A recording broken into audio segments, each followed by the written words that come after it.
ते कुऱ्हाडीचा दांडा गोतास काळ, हे असे सगळे कुऱ्हाडीचे दांडे, आपलेच दांडे आपल्या मुळावरती घाव घालण्यासाठी हे दोन व्यापारी वापरतायत. काय आपल्याला राग येतोय? नाही येते? मुंबईची लढाई तुम्ही चांगली लढलात. म्हणजे आज सुद्धा सगळेजण हळहळतायत. सगळे जणांनी आजही मला आणि आपल्याला सगळ्यांना ज्या प्रतिक्रिया येत आहेत देशभरातून येत आहेत की लढाई तुम्ही फार उत्तम पद्धतीने लढलात. जो एक आभास किंवा जे चित्र निर्माण केले गेलं होतं की आता बस संपली, शिवसेना संपली, ठाकरे नाव पुसून टाकणार, त्यांना तुम्ही रोखलत. आणि हे महाराष्ट्र फक्त करू शकतो, हे फक्त महाराष्ट्र करू शकते. आणि मग असा विचार करा की यांना ठाकरे म्हणजे तो झाड का तोडायचंय? कारण तोपर्यंत त्यांची खाण होत नाहीये. संपूर्ण महाराष्ट्र यांना जो काही एक पादाक्रांत वेगळ्या पद्धतीने करायचा आहे, गिळायचंय, महाराष्ट्र गिळायचंय. आणि आपल्याला आपण ही लढाई कशी दिली? यावेळेला पहिल्या प्रथम मुंबईमध्ये सुद्धा पैशाचा वापर केला गेला. अनेक ठिकाणावरनं माझ्याकडे ज्या काही तक्रारी आल्या, दार बंद असलं तर दाराच्या खालच्या फटीतनं लिफाफे फेकले गेले आतमध्ये, पैसे भरलेले लिफाफे. विकत घेताय तुम्ही महाराष्ट्र? मत विकत घ्याल, पण मन कसं विकत घ्याल? आणि जी जिवंत मन आहेत ती आज सुद्धा माझ्या भगव्यासोबत, शिवसेना प्रमुखांच्या शिवसेनेसोबत आहेत, हे परत तुम्ही दाखवून दिलेलं आहात. हीच आपली ताकद आहे. कोण आहोत आम्ही? ठाकरे म्हणजे कोण आहोत? पुसून टाका नाव ठाकरे. बघा आयुष्यामध्ये काय होतंय. शिवसेना काढून टाका आयुष्यातून, शिवसेना पुसून टाका, ठाकरे नाव पुसून टाका, आणि मग मुंबई आणि महाराष्ट्राचा विचार करा. काय होतं, काय शिल्लक राहतंय हा विचार करा. आणि मग ही जे काही गधडे आहेत, शिवसेनेने मराठी माणसाला काय दिलं, शिवसेनेने मुंबईला काय दिलं, शिवसेनेने महाराष्ट्राला काय दिलं? बाळासाहेबांनी मराठी माणसाला जगायचं कसं हे पहिलं शिकवलं. कारण जर जगायचं कसं हेच आपण विसरून गेलो तर जसं पूर्वी गुलामगिरीमध्ये आपण राहत होतो तसं या दोन व्यापाऱ्यांचे गुलाम म्हणून आपल्या नशिबी जीणं येईल. गुलामीचं जीणं कदापि जगणं मी शक्य नाहीये, अजिबात नाही. मेलो तरी 72, पण त्या दोन व्यापाऱ्यांचा गुलाम बनून मी आयुष्यात कधी जगणार नाही, ही शपथ सगळ्यांनी घेतली पाहिजे. किती कराल वार? आम्ही काय लढाईला घाबरणारी माणसं नाही आहोत. मराठ्यांचा इतिहास जेवढा रक्तरंजित आहे, कदाचित तेवढा रक्तरंजित इतिहास आपल्या देशातच नव्हे तर जगाच्या पाठीवर दुसऱ्या कोणाचा असेल. पण त्या रक्तरंजित इतिहासामध्ये पाठीवरचे वार हे जास्त करून गद्दाराने केलेले आहेत. ह्याचं जास्त शल्य आहे, ह्याचं जास्त दुःख आहे.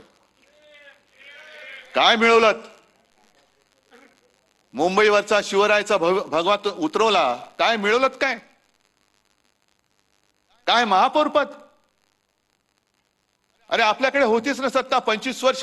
या मुंबईकरांनी आज सुद्धा आपल्याकडे नाही म्हटलं तरी काय मतं कमी नाही झालेली. सगळे गड आपण राखलेले आहेत. हे ह्याचं कर्तृत्व तुमचं आहे, माझं नाहीये.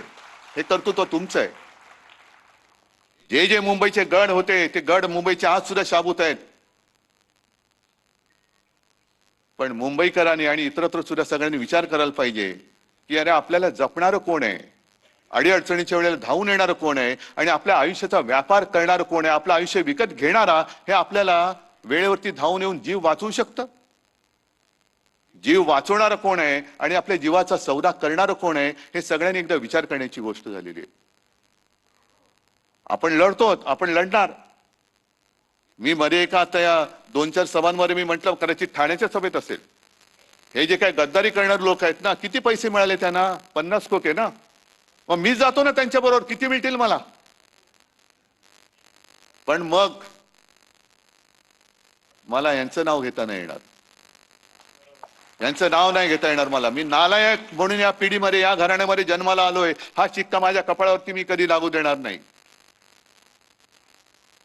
ज्या घराण्याने मुंबईसाठी माझे प्रबोधनकार, माझे आजोबा संयुक्त महाराष्ट्रामध्ये पहिल्या 5 मधले माझे आजोबा होते, पहिल्या 5तले शिलेदार, शेलार मामा म्हणायचे त्यांना.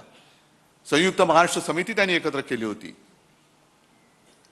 मुंबईसाठी ज्या मराठी माणसाने रक्त सांडलं आणि त्या आंदोलनाचं नेतृत्व करणाऱ्या प्रबोधनकारांचा नातू मुंबई माझ्या डोळ्या देखत तिचे जर का तुकडे हे हरामखोर व्यापारी तोडत असतील तर मी काही शेपूट घालून आत नाही बसणार.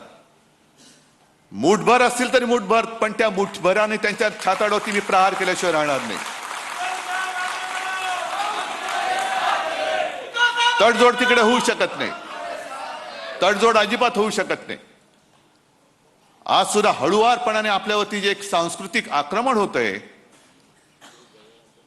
आम्ही अस्सल मराठी बोलणारे कडवट कट्टर देशभक्त हिंदू आहोत हे वारंवार आम्ही सांगतो आहोत. 92-93 साली मुंबईमध्ये जो काय दंगा झाला, कुठून आला होता हिंदू, कोण होता? आज सुद्धा तुमच्यामधल्या अनेकांवरती तेव्हा सगळ्याच्या काही केसेस होत्या त्या आज सुद्धा आहेत. श्रीकृष्ण अहवालाचा जो काय आयोगाचा जो अहवाल आला, तो अहवाल आपण म्हणजे मनोज जोशी मुख्यमंत्री होते, केराच्या टोपलीत टाकला होता. वाजपेयींनी सांगितलं नाही कचरे में नहीं डालना, उसको वापस निकालो. भाजपचं काय जाते? एकही सुद्धा भाजपला मला नाही वाटत त्या अहवालाच्या मध्ये दोषी किंवा त्याच्यावरती केस झाले असेल. एक पण नाही. कपडे बचावणारे तुम्ही, गोळीला तुम्ही आणि पोळीला आम्ही, अशी भाजपची अवलाद.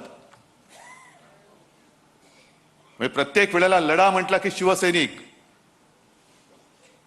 कोणती आपत्ती आली का पहिला शिवसैनिक धावून जातो आणि नंतर मग एक फोटो काढायला चमकाले हे येतात. जे नेमकं मला बोट ठेवायचं ते इकडेच ठेवायचंय की आम्ही हिंदू आहोतच. जे मगाशी राज बोलला ही गोष्ट खरी आहे की या देशामध्ये आपण हिंदू बहुसंख्य आहोत, पण आपले देव वेगळे, आपली भाषा वेगळी, आपल्या संस्कृती वेगळी, आपले संस्कार वेगळे, आणि सरान करा आपण बहुसंख्य असलो तरी विखुरलेले असतो, म्हणून असुरक्षित असतो. मग त्यावेळेला गर्व से कवम हिंदू है म्हणून संपूर्ण देशातल्या हिंदूंना एकवटणारा हा एकमेव हिंदू हृदय सम्राट हे केलं ना त्यांनी. पण आता त्याच हिंदुत्वाच्या आडून आमचं हिंदुत्व वेगळं आहे. हे आमचं हिंदुत्व शेंडी जानवाचं हिंदुत्व नाहीये. जो कोणी या देशाला आपली मातृभूमी मानतो, जो कोणी या देशासाठी मरायला तयार आहे, तो आमचा आहे, हे आमचं हिंदुत्व सांगतं. हे आमचं हिंदुत्व सांगतं. पण आज हळुवारपणाने जो काही एक आक्रमण, पहिली हिंदीची सक्ती, त्याच्यानंतर आपण जे एक सुरुवात केली होती, मी मुख्यमंत्री असताना सगळेजण झाडून मंत्रालयातले सगळे पहिला फोन उचलल्यानंतर जय महाराष्ट्र बोलायचे. आज जय महाराष्ट्राला सुद्धा धोका निर्माण झालेला आहे. अनेक